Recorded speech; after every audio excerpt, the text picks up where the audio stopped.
Hi, I'm Jim Shaw, publisher of the Lexington Times Magazine and chairman of the board of LexMedia, here for a discussion or conversation, if you will, regarding question one, which is a question that deals with noise.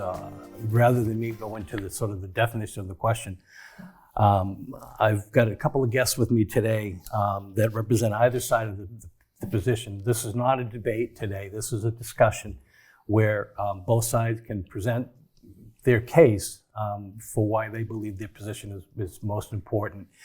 Either way, it has a significant impact on the way we do this or deal with landscaping going forward. I think it impacts a lot of people, and I think that's why it's been such an emotional issue. And so with that, I want to welcome our two guests. In studio, we have Bob Barnard, from a Lexington native, who owns Barnard Landscape. He's here representing the group of folks that are looking to oppose question one and have folks vote no. With us remotely is Dan Koretz, who is the vice chair of the Quiet Clean Lexington Committee.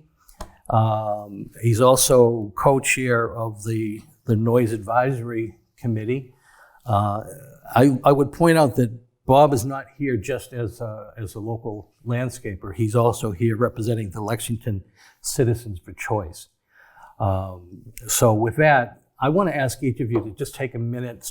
Bob, we'll start with you, to tell us a little bit why this is so important. Why are you so? What's the concern that the folks from the no perspective has about this particular question? Well, thank you for having us today and allowing us to put our perspective on this. I'm here today to present the landscaping community view, why it is in favor of reversing Article 10. This will have major impacts on both small businesses of the residents and the residents of Lexington. While there have been tremendous advancements in electric technologies, commercial landscaping equipment still lags far behind.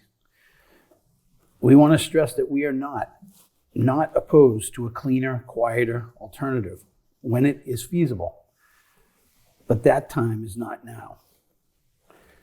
We can appreciate the disturbances our work makes. We don't all make a living with a briefcase or a computer.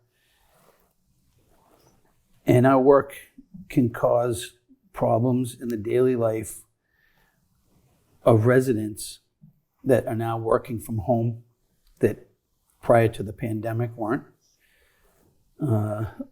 Lexington has a lot of trees and has a lot of leaves. And gas-powered leaf blowers are important to our ability to do our job in the fall and the spring. Using electric blowers that are less effective, less powerful, will cause us to have to work longer and harder to do our job. And we basically feel that the time is just not now. When the technology comes and we are able to purchase equipment that will be the same or equal power to what we are currently using and are used to using, then when we would switch. You don't have to hold a gun to a landscaper's head to make them more efficient. They're all in when it comes time for that. Okay. Great. Well, thank you, Bob. Dan, to you now. A couple of minutes on why this is so important to you. I know that you guys had a pretty robust discussion at town meeting. I'm going to back up in a minute, and we're going to start there and then move forward. So just tell us a little bit about where you're coming from on this, Dan. Right. Well, I'll start with 4 reasons why I think it's essential for my fellow residents to vote yes to maintain Article 10. I hope we can come back to all 4 of these. The first is that gas-powered leaf blowers are extremely noisy. That noise is disruptive, it's harmful, it's dangerous. Second, gas-powered leaf blowers are remarkably polluting. They pollute far more than their small size and their limited hours of use would suggest. I can give you statistics about that. Third, they are a health hazard, and you needn't take my word for it. The Massachusetts Medical Association issued a statement saying that gas-powered leaf blowers pose a health hazard both to the general public and to workers. And our own Board of Health voted unanimously before town meeting met to discuss this, to support Article 10, saying that both the noise and the highly toxic emissions from GLBs, gas-powered leaf blowers, pose a health hazard to workers. And finally, I disagree with Bob. It is feasible to change now. There are firms that have been using only electric equipment for years. Some started 8 and 10 years ago when the quality of electric equipment was far inferior to what it is now. My own yard is cleared with electric equipment for less cost than I paid before. So saying it's not feasible is a bit like watching a Chevy Bolt drive down the street and saying it's not feasible to make electric cars yet. There is a disruption involved, of course, but it is feasible, and the harms are sufficient that it's time to act now. Okay, thank you, Dan. Let's back up a little bit and let's talk about town meeting. Back in the fall, there was a town meeting, and this question was one of the questions on the warrant. Prior to the evening town meeting, the day of the event, I understand there was an agreement, sort of in principle, as to how this will move forward. Giving a more reasonable amount of time and others for landscapers to come through. And like I said, I understand, and maybe you both can expound on that a little bit. There was agreement in principle. Because it was settled down with lots of amendments and other things. There was a motion by Robert Rotberg to revert back to the original motion, which basically nullified the agreement. I just thought it made a lot of sense when I heard that agreement was coming forward. And that there would be more time to sort of investigate and look at this. I thought, well, that really was a diplomatic solution to this problem, but apparently it broke down. Something happened. Bob, I'm going to turn to you first. What happened, and I know that you guys were there thinking it was going to go one way and went another. So, from your perspective, what happened? I really don't know. They didn't honor what they said they were going to do. Mm-hmm. It actually goes further back than that. Mm-hmm. Originally, the Noise Advisory Committee, which in Dan's words is tasked with taking in complaints of noise that are in the town of Lexington that could be disturbing anybody, any type of noise for that matter. Right. This committee is tasked with, taking in the complaint, talking to the people that may be causing the complaint and trying to find a solution. In our case, that didn't happen. We've heard for years that people don't like backpack blowers. Right. I've heard it for years. It's no secret. I've been in business for 42 years this year. And I've heard it for over a decade that they were going to try to ban backpack blowers. And I said, well, they try that every year and it's not going to happen. And this year, it was different. I got a call from a landscaper that said, did you hear what was happening? And I said, no, what? And he said, they're going to ban backpack blowers. I said, yeah, they've been doing that forever. And he said, no, this time it's on an article, on a warrant. So we wouldn't have known. Had a resident not called another landscaper and informed them that this was happening. Mm-hmm. Unfortunately, that's where the real bad blood is started, because by their own admission, they were going to reach out, each committee member was going to reach out to 2 landscapers, and they were going to try to get our feedback. To my knowledge, that never happened. They say it did, but of the 5 people or 6 people that are spearheading this effort, many of us have been in business for over 30 years anyway, if not closer to 40. I don't think it would have been hard to find one of us to reach out to. We asked them who they reached out to, and they said they didn't get any feedback. So you were looking to have a discourse and because I've had conversations with lots of different people on both sides, and I think that there is an agreement that there's a noise problem, and you guys are not open. You're not closed off to finding a solution, but you need to have a line of communication. Let me stop you there for a second, and Dan, I want to bring you into the conversation at this point because as Bob points out, there was I guess the problem goes to before town meeting. About the lack of communication, working with the noise advisory committee, and I do have a question about that too. Sort of as an aside, you're the chair of the noise advisory committee, and now you're sort of the vice chair of this committee. Do you think there's a conflict there? And I'm not trying to sandbag you. I want you to speak to that because people have said something about that. So there are 3 questions on the floor now. This is going to take a bit longer. First of all, Jim, I think you're misinterpreting what happened before town meeting. There was no negotiated agreement that was broached. The committee had decided after months and months and months of deliberation, and I'll come back to what that deliberation was, to advance a proposal that included a 3.5-year phase out of gas-powered leaf blowers.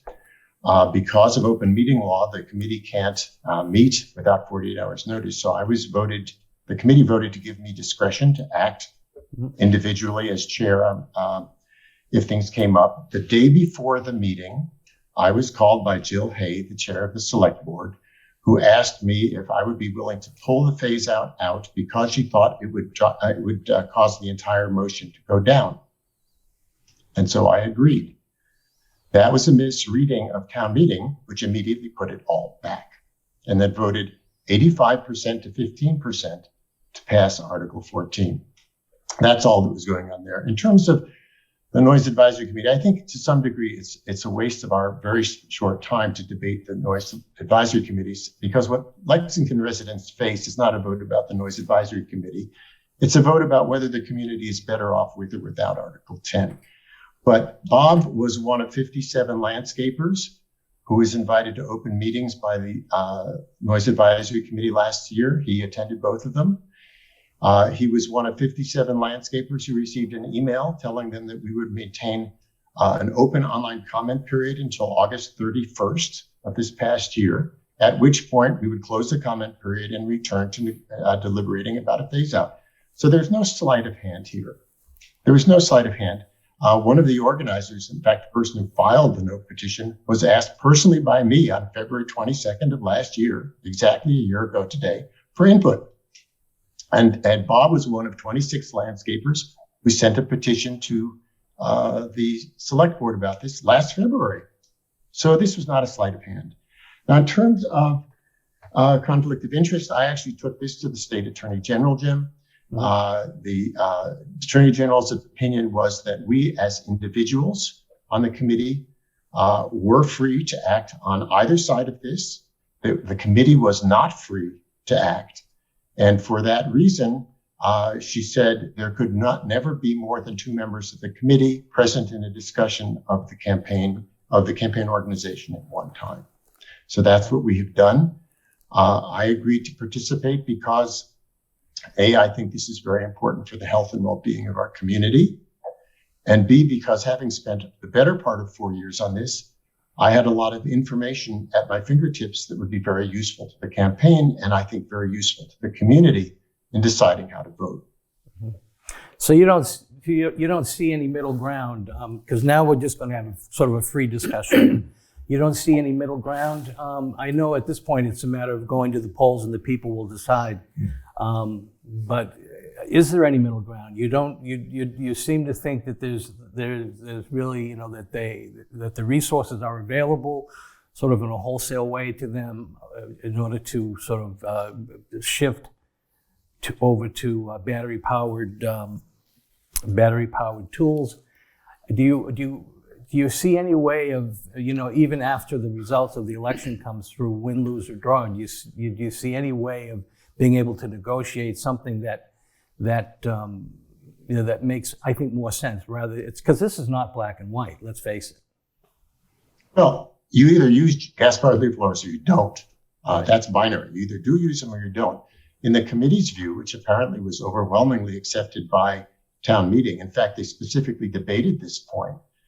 The middle ground is giving people a lot of time to make the transition. That's why Article 10 has almost 3.5-year transition, which to my knowledge, I may be missing one, but to my knowledge is the longest transition period put in place in any of the communities that have banned GLBs nationwide, and there are lots of them. All right. What I would like to see the town do, but it's not in my power to make this happen, but I would like the town, if Article 10 survives, to bring in experts who can help landscapers make the transition. There are things you have to learn. I'm not a landscaper, but I'm telling you what electric landscapers have told me, successful electric landscapers, people have been doing for many years. They say there are ways in which you have to work differently. There are ways you have to be sensible in the purchase of equipment. And I don't think we should leave our community's landscapers in the dark, having to figure this all out for themselves. I think we ought to put in place a planned program to help them make the transition. And I should point out that there is now a bill before the Massachusetts House, which would enable communities to provide funds to help people make the initial transition. But I don't think we should leave people completely in the dark. It's just not in my power at this point. And at this point, the first hurdle is getting Article 10 preserved. If it's not preserved, then there's no reason to spend time trying to work out methods to help landscapers make the transition. But if it is preserved, and I certainly hope it is, then I think our community should try to help people make that transition. Now, Bob, speak to this, because I know that it's not as cut and dry as just sort of being able to convert over. There are a lot of hurdles, the cost of which is sort of the least of it, the practicality of it, what we have to put workers through in order to do that. What do you say to Dan? They didn't answer my question. What was the question? He just made another statement that, you said don't leave the landscapers in the dark. That's exactly what they did right from the get-go. They didn't reach out to us. Yes, they did communicate with us after we called them out, called the selectmen, called the town meeting, called town manager. It was after all that happened, not before. He thought this was going to run through uncontested, and we were going to wake up one morning and have Article 10 passed. It would have happened had one resident not dropped a dime on them. That's the fact. Okay. The second thing is, you don't want to leave us in the dark. You should have reached out to us prior to that, and we could have had this discussion. I just sat outside the studio and listened to Joe Pato and Susie Barry talk about the high school and how important it was to get everybody at the table. It's a big table, and there was a lot of discussion. 2 60-minute Zoom meetings, one that wasn't perfect, the first one, no fault of Dan or I don't think that they had any malicious, but it wasn't technically right. Speaking, people got cut off, and he apologized, and I believe him. But 2 60-minute meetings aren't going to solve this problem. There are alternatives to gas-powered backpack blowers. They're just not as powerful. The practicality of using them is ridiculous. I'll give you an example. In my business, in my personal business, Dan, I own 24 gas-powered backpack blowers. And I've searched around. I just got off the phone with Husqvarna just prior to coming into the studio. They waited to call me too late, so I couldn't get any information. I will be calling them back today. And many of us have been on the phone to many manufacturers trying to get more information. But I can speak from my personal experience. I have 24 backpack blowers. If I am to change over to battery-powered electric blowers, originally we were trying to find out what's the runtime on them. Runtime means how much time can you get out of a battery. And we were finding 18 to 22 minutes. I go online and I find, people saying it's great, I love it. I did my walk with it. The only downside was it ran out of power and I had to put it on charge. The runtime was low. Other than that, great piece of equipment, light, balanced, all kinds of great things. You look further into the comment of this person on the review sheet, and you find out he's got a handheld blower, that is is blowing a few dry leaves Not a off commercial grade piece of equipment. of a walkway. And if you take my experience, my individual situation, if I was to buy a backpack blower that was electric, in most cases, and I found a few now that we'll go into later, I would need 8.5 to 12 batteries per day to get through the day, based on an 18 to 22 or even a half an hour run time.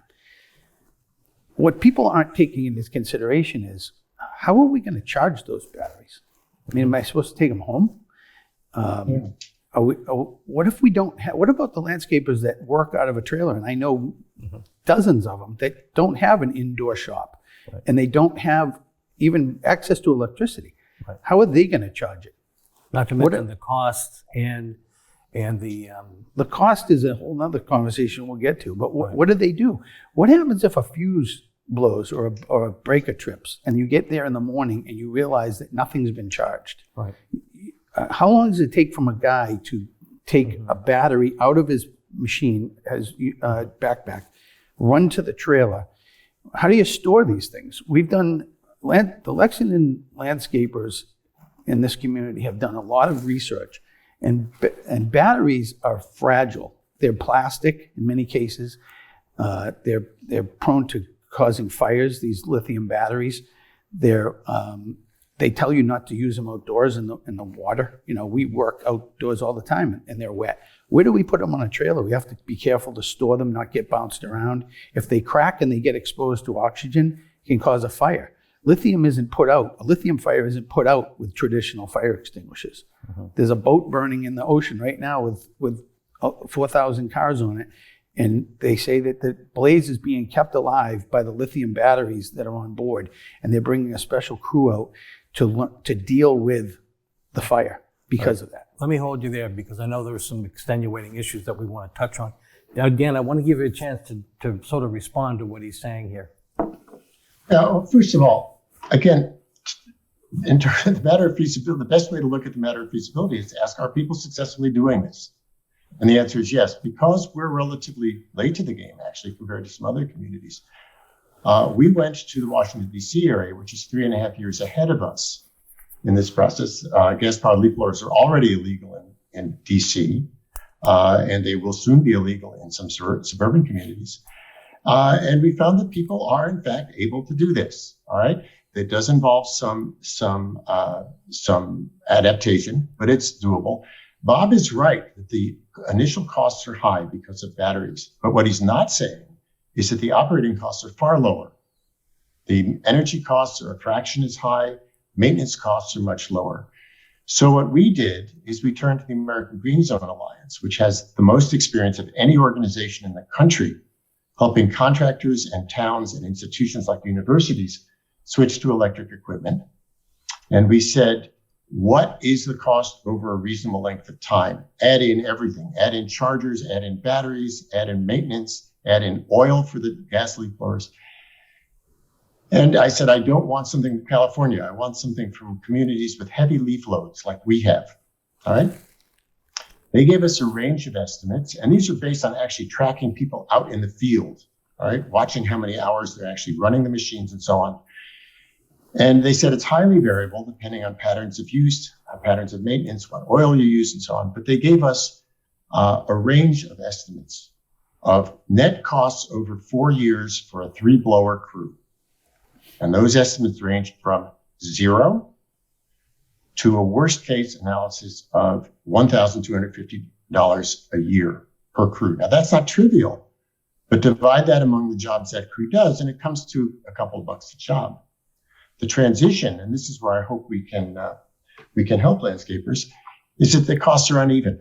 They're much more even if you buy gas leaf blowers. It's very much like electric cars. If you buy an electric car, it's going to cost you more up front. But all the reputable studies say, even if you take out the federal subsidies, it's cheaper over the life of the car because they don't break. They have almost no moving parts, and the energy costs are much lower. Okay. So that's, I think, the notion that this is somehow not feasible is kind of a red herring. People are doing it. Well, let me stop you there. Let me ask you. Excuse me. I'm sorry. Yes. Yeah, Dan. Let me ask you, because I've looked into this, and I know it's not entirely unfeasible. I listen to a certain radio station in Boston. I hear an ad. I listen to WCRB a lot, and there's an ad for a company that does this. But I've looked into it, and it's really the exception to the rule from what I can see. It's not like there are a whole lot of companies that's not doing this at this level that you're talking about. And I just want to be fair and make sure that we're presenting the facts as they truly are. I'm concerned that we don't present the idea that this is happening all over the place. I think those are the exceptions to the rule. But go ahead. I may be wrong. Well, they're becoming more and more common.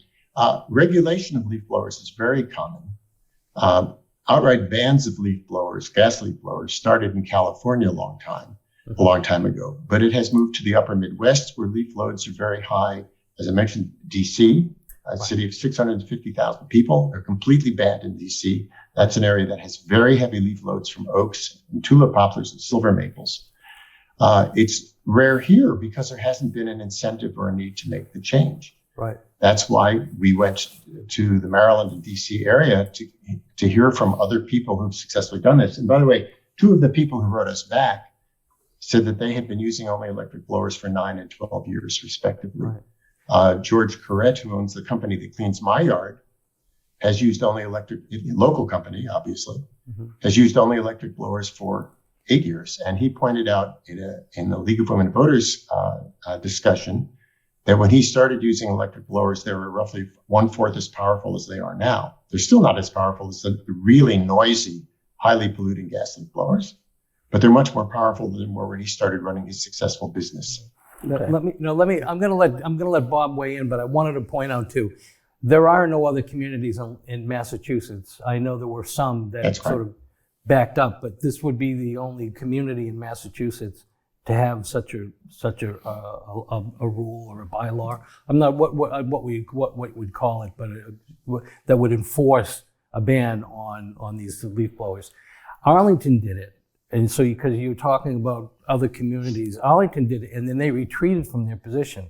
I can't speak authoritatively about what happened there. I just remember it was somewhat controversial when it passed. I think it passed in town meeting, and then it went to a referendum question. And then it was sort of, I think by negotiated settlement, they figured out a way to deal with it with strict hours and all of that. So I'm not sure how it worked out there, but when you think about, apples to apples comparisons, I mean, Arlington next door versus Washington, D.C. But I want Bob to speak, because you look like you had something you wanted to say when he was talking, because we still have to deal with the issue of costs, worker safety, because I know that's been an issue. And you both have positions on that. So, Bob, I'm going to turn it over to you. So, he made a lot of statements there, so I'll try to backtrack on them as much as I can. Yep. California, he stated, has a ban. California does not have a ban. I didn't say that. He said some What did you say? I said many communities like Pomona have bans. I did not say the state has a ban. I'd be happy to talk about the state law in California. I wish I could play it back for you, but in the beginning of this debate, one of your colleagues clearly stated, and it's in your minutes and it's even on tape, that California had a ban. California never had a ban. They have a ban on the sale of backpack blowers, the sale. And it's going to take place, I think it's 2020, do you know what, 2022? 2 years. Okay, so 2 years, 2024. And it says at the end of that, if feasible, Vicky Blyer, who is on your committee, was spreading that information that California has already had a ban. And it wasn't a ban. It was a ban on the sale. She left out that important information. So people thought, oh, California's doing it. Well, you know what? Let me just say, I want to give her the benefit of the doubt. Maybe she was misinformed. I'm not sure that. I can't speak to the fact that she said it. So we're basing this. We're kind of going into. They've been misinformed on a lot of stuff because that is the problem and why we are where we are now. Okay. Well, that's fair. I mean, because he's here to speak to that. But let's not. I don't want to go what Vicky said or. Washington D.C. has a ban, and on your website, on your Facebook page, I read that whole article from James Fallows. And at the end of it, there's an important statement. And he says, as you did poignantly the other day, this is going to happen. We know that. We're not trying to fight it. It's just a question of when. It's not that we don't agree that it's going to happen. It's a question of when should it happen, okay? And Jim Fallows says that they pointed out, and I can read it to you. I'll read the quote, actually.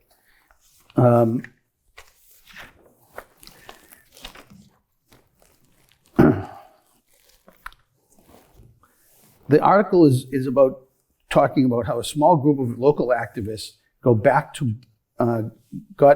backpack blowers banned in the nation's capital.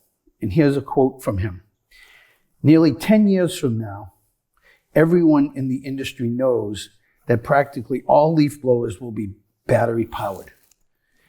And the real point of it is, one of our arguments was simply, we are just accelerating the inevitable. You're putting the cart before the horse, Dan. The technology is there. For sure, there are electric blowers. We're not debating that. But you're talking about an electric blower that has, on its highest power level, I think maybe 600 and change in cubic feet per minute and whatever the Newton meters are. And that blower is expensive. As a Husqvarna blower, the battery is $959. $959. And the machine itself is about $400. And I need 3 to 4 of those batteries to maintain a day of use out of it. For each unit. Yes. Not to mention the fact that you talked about the health of our workers. So I want to show you a battery, a Husqvarna backpack blower, battery operated, weighs 13.9 pounds, and the battery weighs 20. If there was the ability to make a battery that equaled the power of what we use now, I don't know what the decibels would do, but the battery would probably be prohibited to be lifted. You are adding, by me purchasing that backpack, and you're concerned about my workers, as you stated in the past, about their backs and their hearing and everything else, you're adding 40% of the weight to a backpack blower by carrying that battery around, a 950X battery. $959, and it adds 40% of the weight, 9.9 pounds, to a 24.6 pound battery backpack blower, gas-powered. And on top of that, the cost is exorbitant. It would cost me over $100,000 to change over to battery-powered blowers. I could go a lesser battery and a lesser blower, and I'd have half the power, and I'd be on the property for a longer period of time, which then translates to another conversation of, what are we going to charge our customers? We're going into uncharted water now. And, let's pick up with that for a second, because I want to give Jen a chance to speak to the issue of the worker safety and some of the other points you made. I don't want to sound impolite, but to argue that it's safer for workers to keep using GLBs is frankly just absurd. It's just absurd. It isn't an accident that the Board of Health voted unanimously to recommend against using leaf blowers, in fact, to ban them. Mm-hmm. They produce enormous amounts of highly toxic gases and particulate emissions, PM 2.5, which is extremely dangerous. That's a very fine particulate matter. Chemicals like benzene, which are known carcinogens. And to say it's safer for someone to carry more weight on their back. I don't think, Dan. Excuse me, I'm not interrupting you, Bob. No, but I'm moderating this discussion. I don't think he said it was safer. I think he was speaking to the issue of the weight. I don't think he made any comment on the issue of exhaust. So I want to be fair. Okay, but if we're talking about the burden of carrying weight, we have to talk about all of the health burdens that are imposed by using one. I agree, but I just don't want you to put words in his mouth, because he did not say it was sorry. safer. I didn't mean to do that. I apologize. But I think the data, and this is hard data, It's not me making this up. This is data from places like the National Institute on Occupational Safety and Health, American Public Health Association. The hard data showing the dangers imposed on workers by using GLBs is overwhelming. Right. And if we're going to talk about worker health and worker safety, there's no way that we can say it's to the benefit of workers to have them breathing benzene for 6 or 8 hours a day, day after day, week after week, month after month. Right. It just makes no sense. Well, what about cost-benefit analysis? Because he is talking about it, and I'm not saying it's I'm not trying to discount the need to keep workers safe. Absolutely not, because I believe strongly in that. But we have to. I believe we do have to do it in a way that makes sense. So we introduced the concept of cost-benefit analysis. He's saying that it's going to cost him $100,000. That cost has to be passed on to somebody. So what do you say about that? Okay, well, first of all, that particular Husqvarna battery is sort of an anomaly. It's a longer running battery. But the costs are real. They're big. Uh-huh. There's no denying that. So using different equipment, Ags' estimate was $600,000 and $500,000 per crew of 3. Bob has a lot more than one crew of 3, so we're talking about serious money. Uh-huh. But that's not, in terms of cost to consumers, the big issue. As I explained, if you divide those costs, if you factor in lower operating costs and lower maintenance costs and divide it by the number of jobs, that's a fairly trivial amount of money per job. The issue is labor. Right. All right. And so that's why we have turned to people who have, unlike Bob, have experience doing this. And they say that, yes, they've adapted their work, but they can do it efficiently. I'm going to read you a quote. This is language I wouldn't have used. It's not very polite language, but this is verbatim from a DC area landscaper. I asked him, I said, we have some local people saying it's going to double and triple costs. And this is his reply, part of his reply. Quote, the claims by landscapers that they would have to increase fees by 2 to 3 times is capricious and self-serving. A vendor may charge 10 to 20% premium to cover switching costs and a slight level of effort difference, but anything more than that would be unscrupulous. Competition will contain that kind of thing. And when you talk to them about what they mean, what they say is you work different ways. So you blow release, for instance, different shorter distances on a large property before you use something like a leaf plow. All right.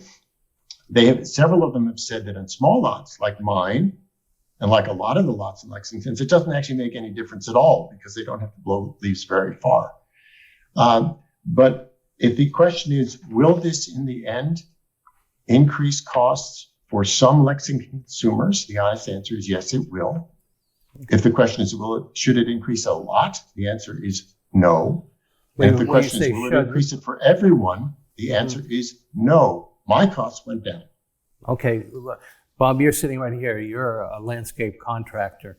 The costs are going to go up. You've made that clear. Now, as somebody who actually owns a company and has been dealing with the idea of introducing electric blowers to your operation, notwithstanding the comment from this gentleman down in Washington, D.C., what's your take on it? Is it that cut and dry? I mean... Well, I don't think we really know because people around here, every person I know in the landscape industry doesn't own one of these things. And we're basing our information off of the specifications that are put out there.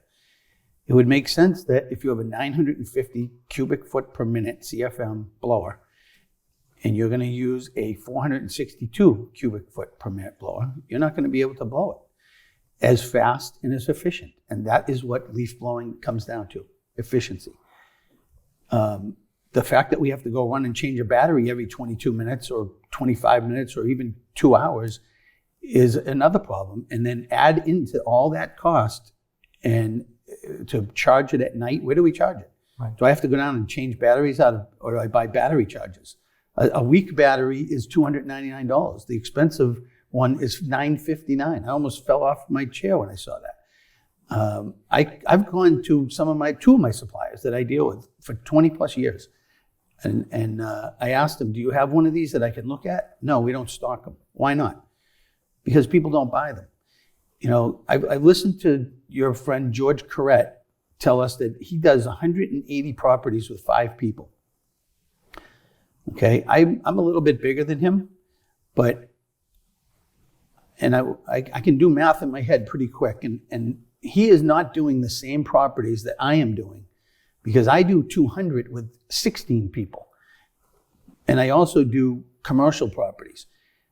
There's no way he can do what he's telling you he can do, and I don't want to get into a debate about it, but you and I can sit here and throw numbers back and forth at each other, and that's part of the problem. Your numbers are skewed from my numbers. We get that, okay?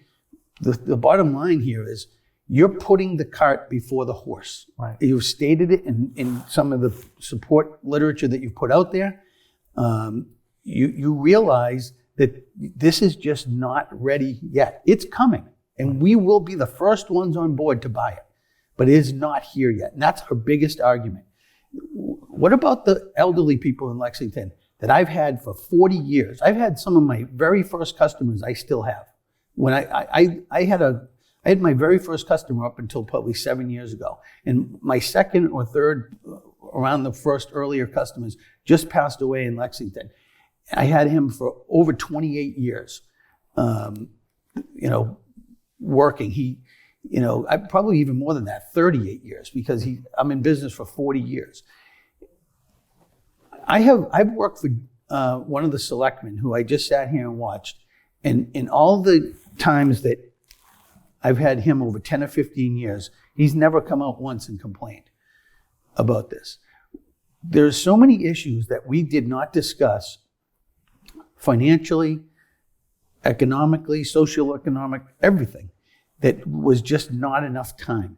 And that's why we are upset, and that's why we went to a referendum. In the early discussions, Dan, I said, why don't we go to a referendum? You didn't want no part of it. Well, now you're getting it, and you're going to see what the town wants, okay? Well, we hope, let's stop right there. Because I know the question is coming, but I want to give Dan a chance to respond to what you just said. Then we got to begin to close up the discussion. Yeah. And I have a kind of an insight or two of my own. So Dan, would you speak to what he just said? Yeah. I don't want to get into an argument about James Fallon's, but it's just completely wrong to say that the materials on our website suggest we're putting the cart before the horse. James Fallows was not writing that suggesting that we should put this off for 10 years. He said that the process, which has already started, will be completed in 10 years. James Fallows was one of the leaders of the effort to ban GLBs and gas-powered leaf blowers in Washington, which is already in effect. So he was clearly not telling us to wait. I think we are losing sight of one of the issues, frankly. We're losing sight of the people who are victimized by this, and it's not just the workers. I mean, we have rights, those of us who live in Lexington, to enjoy our properties, to let our grandkids and kids play outside without breathing benzene and PM 2.5. And one of the characteristics of gas-powered leaf blowers is the effects of them travel a long distance. We haven't gotten into the issue of noise in any detail, but it's not just that they are vastly noisier. I mean, one commercial-grade GLB produces twice the noise of 4 commercial-grade battery-powered blowers. But it's not just that. They produce a lot of low-frequency noise that travels long distances and penetrates walls. That's why when your next-door neighbor is using them or has a crew using them, you can close your windows and you still can't get quiet. We are imposing costs on people real costs, healthcare costs, disruption of work, disruption of play, on people who want no part of this. Right? It's not just the customer paying Bob. Mm-hmm. When his workers have lung problems or cancer or some other healthcare condition that's caused by these emissions, he doesn't pay for it. His customers doesn't pay for it. Somebody else pays for it. Okay. And we need to look at all of the costs in this decision. I think we as citizens should line up the costs imposed by a yes vote and the costs imposed by a no vote. And when you do that carefully, I think the calculation is very clear. Well, the costs of a no vote. It's hard to, it is a challenge to quantify some of the ancillary costs that you're talking about, some of the long range effect, mm-hmm. But your point is well taken. I'll definitely give you that. And you did make a point about how we've come away from the issue of noise. I don't think anybody's arguing the fact that these things are noisy. So I think that the sub-conversation is everything else we've been sort of discussing here today.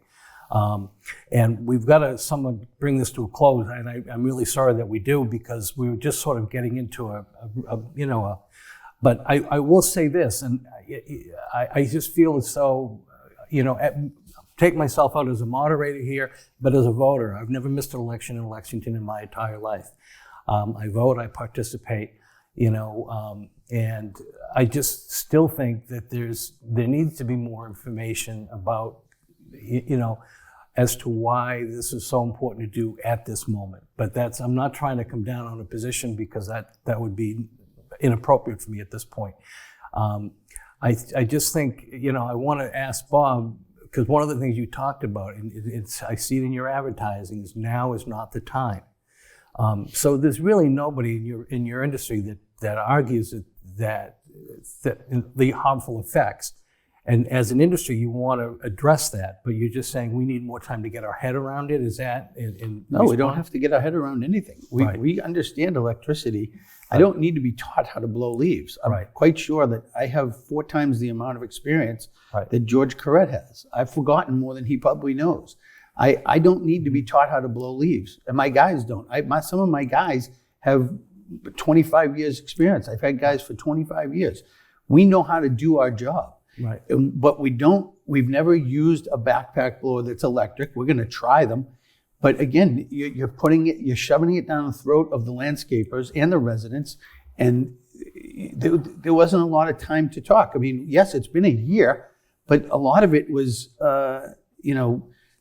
just 60 minutes, 2 60-minute sessions. And it wasn't even a debate. 20. It was a discussion. And Dan controlled the mic most of the time. So we weren't allowed to give a follow-up or anything. Okay, well, I can't speak to that, because I didn't participate, and I understand how you feel. It's on record. You can go look at it. Right. Well, I'll give you a chance to respond to that. Yeah, I think it's really pointless to argue about the Noise Advisory Committee. The meetings, by the way, were 120 minutes and were chaired by Stu Smith, who's a professional mediator. Okay. But I think what we really need to focus on is the very consequential choice that's facing Lexington voters. Right. And the choice is clear, but that's what we should be focusing. Arguing about things that happened a year ago is just not relevant. I understand, but I think there is a point. What's relevant is the pros and cons of a yes and no vote. Right. Well, I still think there's a lot of gray area, and that's the problem. I'm trying to sort of penetrate that a little bit. I'm doing my best, but it's hard because you guys have such strident positions. But let me ask you this, does he make any sense when he says now is not the time? I mean, No. Is it something we have to do at this moment, Well, okay. It's two questions. Yeah. No, we don't have to wait, because people are already doing it and have been for a long time. All right, that's just a fact. But there's a cost to waiting. Someone in town meeting asked, why don't we just wait longer? And I said, well, we can wait longer, but that's that many more years. We've already got 3.5 more years if this passes. But that's that many more years that we have to endure the disruptive and harmful noise. It's that many more years that workers who are powerless to say no are going to be breathing benzene and other toxic chemicals. Those are real costs. So the committee's view, which town meeting accepted, was that a 3.5-year transition was a reasonable middle ground. But at some point, we have to cut the cord. Mm-hmm. If this were 5 years ago, I think I would have agreed with Bob. Dan, did you know that benzene but is... the times have changed. 5 years ago, I wouldn't have expected Mercedes-Benz to say they're going to stop producing non-electric gas-powered cars. Mm-hmm. Things have been changing. The technology's been getting better, and it's time to take into account the harmful effects of this technology. Right. Did you know that benzene is found in household cleaners? Benzene is found in lots of things, but you don't inhale it all day long. Well, that's why, by the way, it's in an aerosol can. When it comes out of an aerosol can, I'm pretty sure you inhale it. Yeah, but that's... Did you know that the Chevy Volt is having a recall of 140,000 vehicles, and they're telling the owners in California not to park them in the garage because the lithium batteries blow up? I know that's disturbing to you, but that's the truth. No, it's not disturbing to you. It's irrelevant to our current discussion. Well, it's irrelevant to our current discussion. It's not, because you're asking me to strap a lithium battery to my back. And they blow up. You see all the hoverboards that the kids drive around on today. They blow up. Yeah. Dell computers, cell phones, they blow up in people's hands. You want me Do to you have put a that cell on my phone? back and you're concerned about my workers' safety? Doesn't seem like Gasoline it. is also flammable, and last I checked. I think we're going into the woods here. That's right. I agree. So I think the point that you're trying to make is that you're not entirely in disagreement in terms of what needs to be done going forward in the future. It's where we're heading as a society. It's just the ability to get there that makes sense to your industry. I think they need Is that fair? Yes, I think they need to let time. I think they need the market find its water level, and when the market brings to bear equipment that is efficient and safer, then you don't have to force a landscaper. You don't have to hold a gun to his head. He'll go buy it. Right. I've done it with many things. I can think of 4 things off the top of my head that are now household names in the landscape industry that I was one of the first people to own, way before its time. So you're not fighting it. You're just looking, you like you say, waiting for what was the term you used, the water level. Yeah, they'll find it. The free market will find its own water level, and they'll develop this stuff. Okay, Dan, I'm going to let you respond to that, and then I'm going to ask you both to sort of just close out with a comment. You know, as people are really trying to make a decision about where to go on this on March 7th. So Dan. Now, I don't want to repeat myself, but I think we're losing track of the fact that people are already doing this and been doing it for years. Yes, it's a disruption. Of course it is. It was a disruption. Do you remember, you're both old enough to remember when car manufacturers said, we can't possibly go to unleaded gas and use catalytic converters. We can't make cars at a reasonable price and sell them, right? Right. But Well, they did. but we're talking about apples and oranges, because I remember the conspiracy theorists saying that the big auto manufacturers were buying up carburetors and shelving them so that they didn't have to. My point, Jim, is simply that the fact that there is disruption doesn't mean it's impractical. That's my point. Right. I don't think the anybody harms, disagrees. we're losing sight of, excuse me, you asked me for a closing comment. Yeah. We're losing sight of the harms that are being caused by waiting. That's what my concern is. That's why the committee recommended at town meeting that we wait 3.5 years. Town meeting, by the way, was given an amendment to increase that, to double it to 7, and they voted that amendment down quite handily. Right. Because they believe that 3.5 years is time enough. Okay. Well, I'm going to have Bob make a comment, then I'm going to come back to you, Dan, for your final statement, okay? Okay. Thank you. So Bob, let's summarize a little bit and then sort of make your pitch. What, because I understand, I can hear the message clearly that you guys are sympathetic with where society is moving. You just need more time to get there. You need the industry to catch up. That's what I'm hearing. So why don't you sort of close out with your final thoughts? Okay, so going green is important to the future generations of the planet.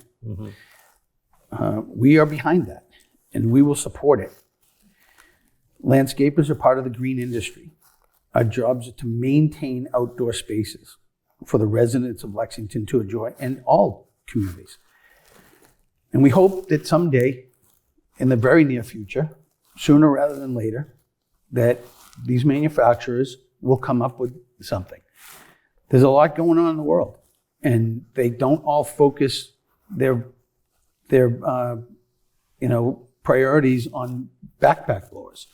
Although we have people that are focused on them, the manufacturers are not. I'm finding that personally. They are coming out with stuff, but the technology isn't there to make that battery light enough to carry around and make it feasible. That's just the bottom line. The other downside to it, and this will be a closing remark, is at what cost do we go green? A scientist in Chile says that mining of lithium is impacting the Chilean rainforest, which is the second largest of 5 temperate rainforests in the world. It is the only one in South America. You have children, and you're worried about my workers. You have 40,000 children from the Democratic Republic of Congo that mine cobalt every day in horrendous inhumane conditions. And you're worried about my guys breathing in something.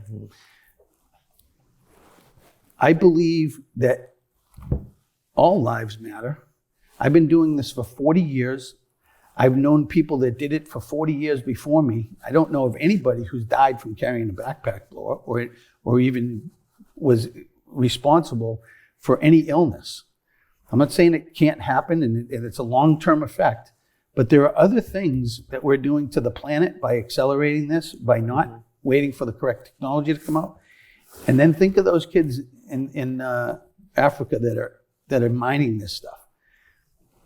If that doesn't, they're kids. Somebody's got to give them a voice, just the same way you give my guys a voice. So I would urge you to vote no, give some more thought to it, maybe continue a discussion, which we would be happy to sit at a table on, and include more people, include the residents, include all of the people in the town's political arena, include the landscapers especially. And we could come to some kind of solution to mitigate the noise, which this is what it's supposed to be about, is noise. The environmentalists are jumping on this by proxy, and that's unfortunate, but that's just the case, and there's not much we can do about that. So I would just say keep the discussion open and, give us an opportunity to continue it and not put us in a bad position now. If your position prevails on election day, let's say the voters reject this, you're still willing to come to the table and talk. I think we all are. Yeah. I think a lot of us have talked about purchasing one of these pieces of equipment. Okay. I mean, you can't go buy 24 of them, Right. California is subsidizing Right. some of the people who change over, or maybe all of them. I don't know how much they're doing, but they're subsidizing it. What is Lexington doing for us? What do we do with the batteries when they're done? We don't even have a place to put them, and they're dangerous. It's like a ticking time bomb. Those are extenuating issues that go beyond it, and they're important. Part of the discussion and relevant that was issues. never taken up. Well, I understand that, and I had hoped to sort of touch on that about what do we do with batteries once we stockpile them and they're of no further use. Jim, this happened so fast that we didn't have a chance to educate ourselves. Right. He's been dealing with this for 12 years and educating himself on us. He rammed this down our throat, and we had to educate ourselves quite rapidly. And we're just starting to come up to speed on all the education, let me just and the thing's almost over. Okay, it's a point well taken. Let me just say that it's not Dan alone who's on this position. He happens to be the spokesperson here today, but he personally didn't ram anything down. I just want to establish that. So Dan, let me give you a chance to have a final word from your position, and then I just want to make one comment before we go out, because I want to emphasize something that was said at the very start about when you're in favor of something, vote no if you're in favor of, and that confused me a little bit. It is confusing. Confusing. Just very quickly about lithium mining. Nobody who knows anything about it says that lithium mining is clean. It's damaging. So is the extraction of petroleum. Look at the tar sands in Alberta, or the oil spills in Alaska and Louisiana. What's different is the end use. At the end use, when somebody turns on a blower, electric blowers are not blowing benzene in the faces of children. All right. Gasoline when it's consumed, cannot be recycled. You can take your lithium batteries to Lowe's right now and recycle them for free. All right. But as far as the health issue is concerned, it would be irresponsible of the town meeting and irresponsible of us as citizens not to consider the environment and not to consider health. Of course, we're going to consider them. Now, during this period of time, we had a 5-month comment period. During that period of time, virtually no landscapers offered any alternative ways to quiet this noise down. That's a simple fact, because there aren't many. All right, you can use lower powered gas blowers. That doesn't solve the problem of power, right? You can throttle them down, but then who's going to guarantee that they're throttled down? Right?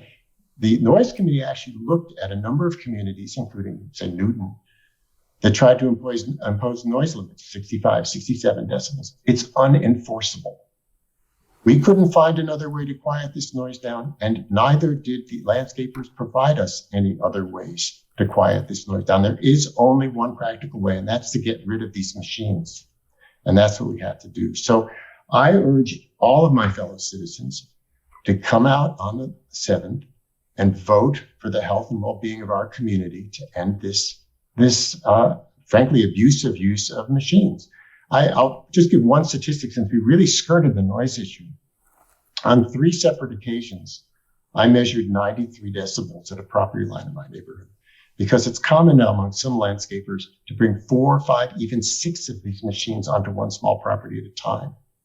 93 decibels is is very close to what you hear with a low altitude flyover of an F-35, but it doesn't just last 3 or 4 seconds. It goes on for 45 minutes.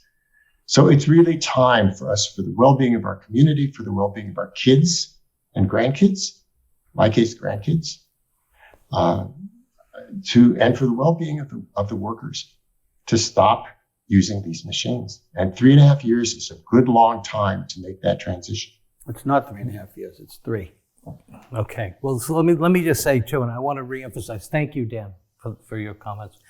I wanted to say that one of the reasons that we didn't focus primarily on the issue of noise, we know this whole thing started out originally as a noise issue, and it's transformed into a lot of other things, everything but. And I thought it was kind of important to discuss that because I don't think anybody disputes the fact that these things are noisy. My understanding is that you guys were willing to discuss certain time limitations and all of that. And that Those are in place now. They're in place now, but I think that was part of the discussion too at town meeting that kind of went south. I still can't quite get my head around what happened at town meeting with all of I watched part of the town meeting session, and I know there were amendments that were put on, and in the end it reverted back to Robert Roper brought it back. But that's here nor there because now it's on the ballot. And I think you both make, fairly persuasive arguments.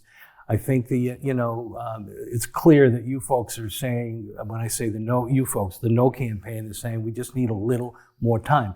Now, 3 years, a lot can happen in 3 years. I mean, those commercial grade machines may become available, but they may not. And so just having the time limitations placed on you isn't really solving the problem. It's just kind of kicking the can down the road. That's what I'm hearing from you in our discussion. Well, the time limitations I think you're talking about are the restrictions on the actual use of the equipment during the seasonal period.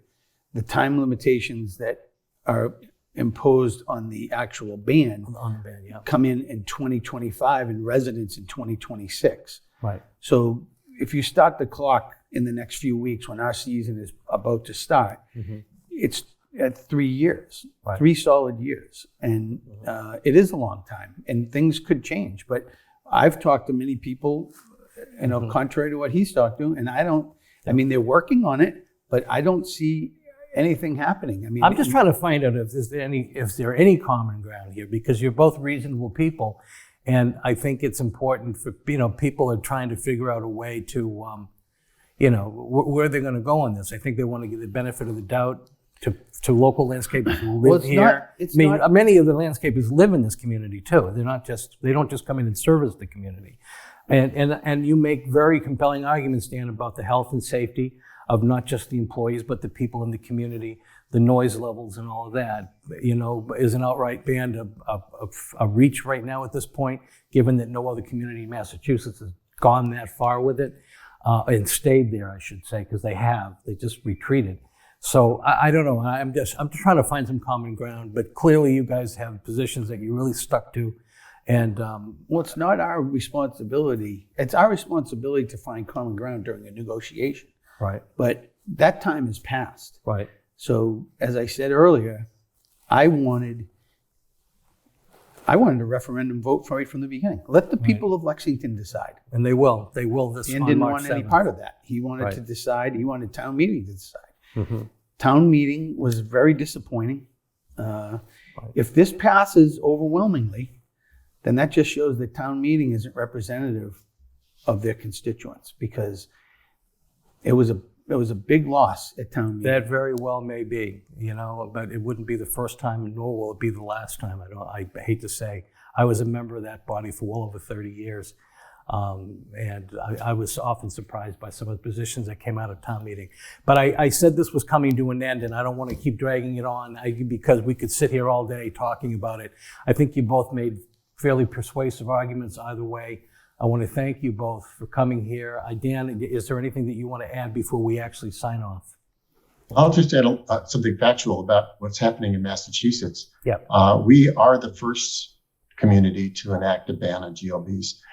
There is now a bill before the council in Boston already to ban not just GLBs, but other gas-powered landscaping equipment.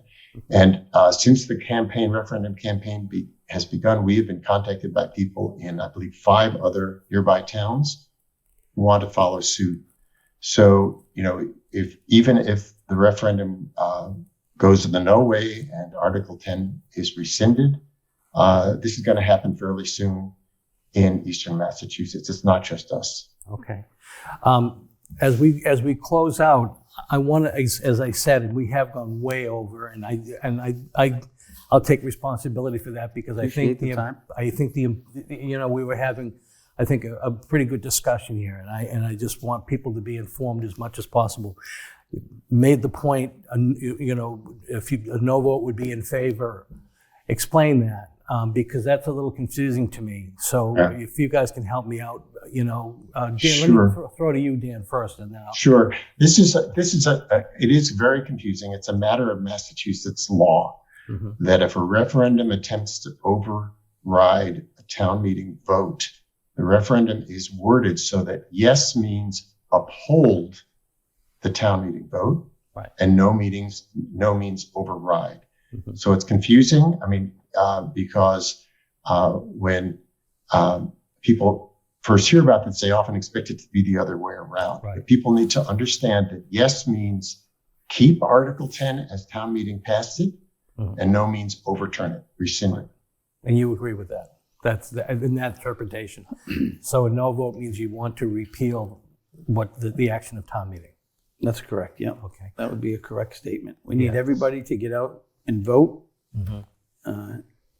Everybody in the household that's a registered voter, we need you to get out and vote if you feel that this is not what you want to have happen. We need to rescind it, we need to repeal it, and we need to continue a discussion and hope that technology catches up before